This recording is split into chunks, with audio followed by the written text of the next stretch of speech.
Hi everyone and welcome to Investing in Canada. In this course, we are going to look at how to make your investments in the most efficient way. Okay.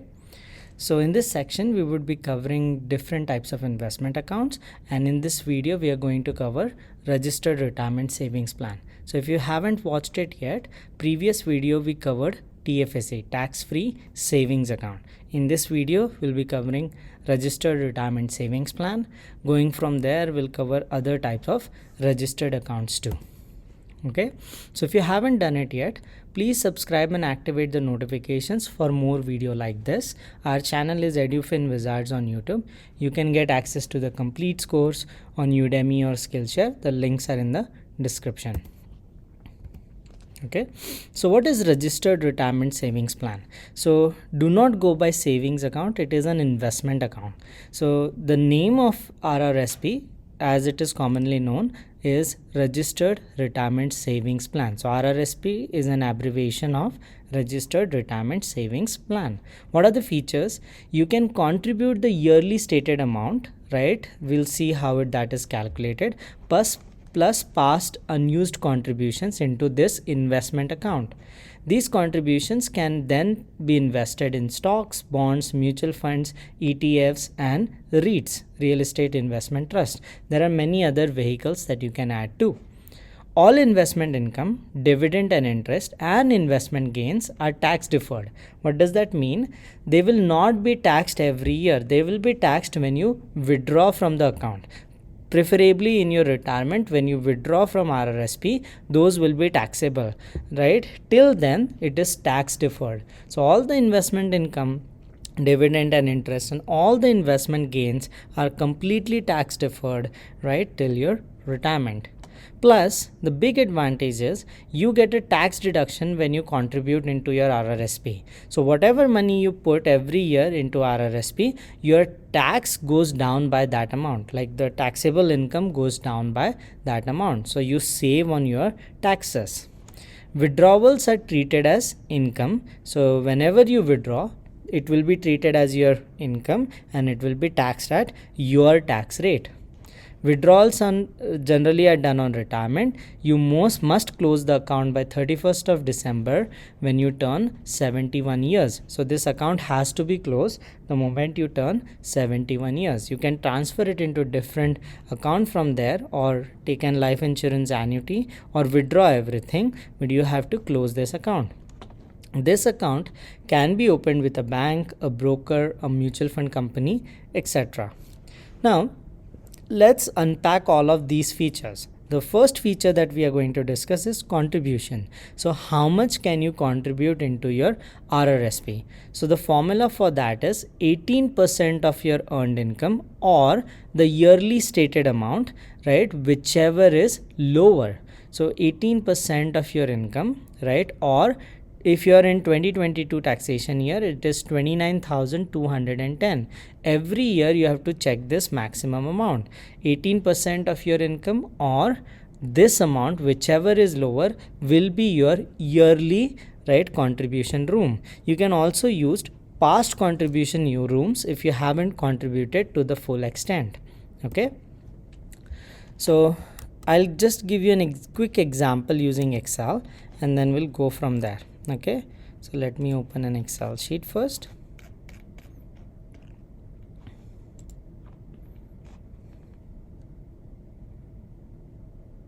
Okay,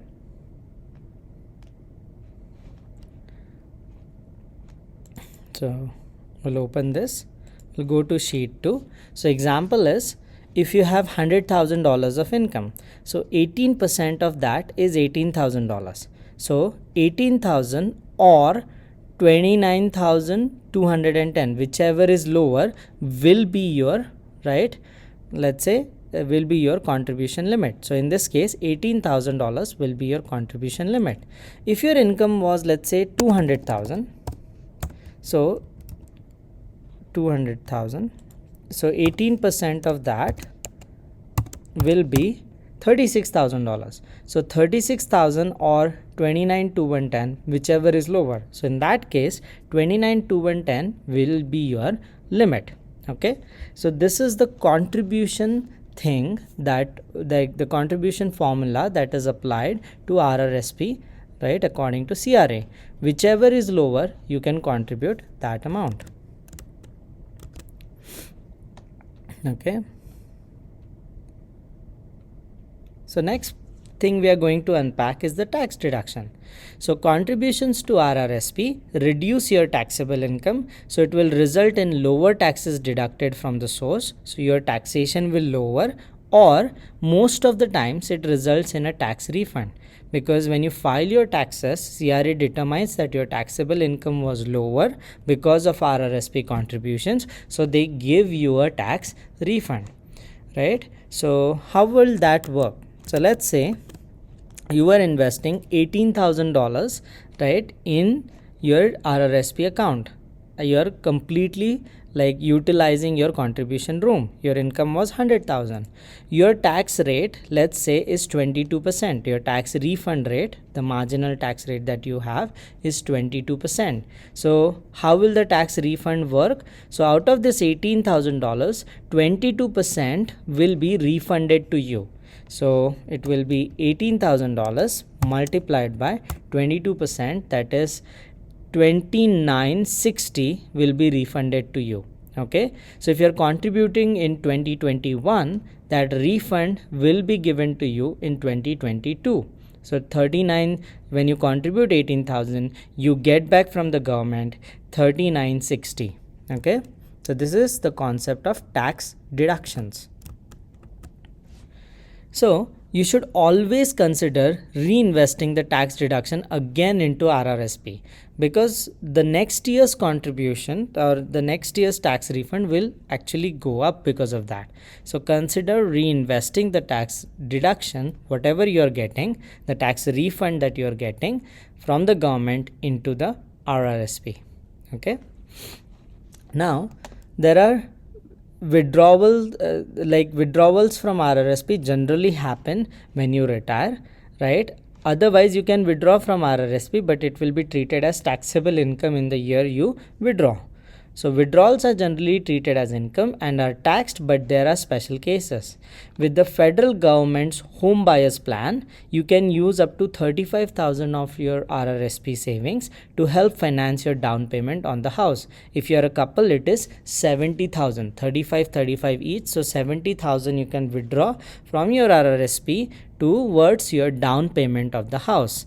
Now that will not be taxable. It is treated as a loan, so you have to pay it back. It is an interest-free loan from your RRSP. You have to pay it back, but you don't have to pay taxes on that $70,000. The withdrawal is not taxable as long as you repay it within a 15-year period. So it is treated as a interest-free loan. There is also lifelong learning plan, which allows you to withdraw up to $10,000 in a calendar year from your RRSP to finance full-time training or education for you, your spouse, or common law partner. So you can also use RRSP amount, like whatever you have in your RRSP, towards education. Again, it will not be taxable, but you must repay it over 10 years period. So these are special withdrawal cases in RRSP. Now where can you open an RRSP account? You can open it with like brokers, online brokers like Wealthsimple or WealthTrade or QuestTrade, right? You can open it with big banks like and big investment firms like RBC, TD, CIBC. You can also open it with an insurance company like Sun Life, like they also have an RRSP account. So we are going to look at an RRSP case study to understand how does investing in an RRSP works. So what is going to happen?